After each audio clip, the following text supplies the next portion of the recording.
Finally কিন্তু আমাদের ভারতীয় দল ওডিআই সিরিজটি সাউথ আফ্রিকার বিরুদ্ধে জিতে গেল।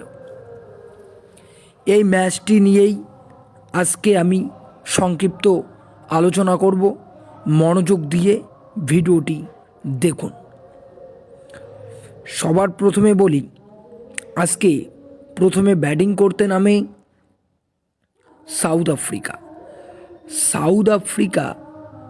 47 ওভার 5 বল খেলে সংগ্রহ করে 270 রান, অর্থাৎ 271 রানের টার্গেট দেয় আমাদের ইন্ডিয়াকে।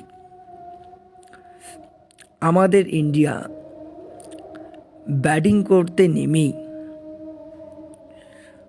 টপ 3 যা তাণ্ডব আজকে মাঠে দেখালো, সত্যি মনে রাখার মতো। আজকে আমাদের টপ 3 যা খেলেছে সত্যি অসাধারণ, ওয়েল প্লেড, অসাধারণ খেলেছে তারা। Jaiswal, king Kohli and headman Rohit Sharma, এই 3 জনের ব্যাটিং দেখে সত্যি দর্শক বন্ধুরা আজকে আমি মুগ্ধ। এই 3 জন যা ব্যাটিং করেছে আজকে, সত্যি অসাধারণ ব্যাটিং করেছে। আজকে আমাদের জয়সওয়াল কিন্তু সেঞ্চুরি করেছে,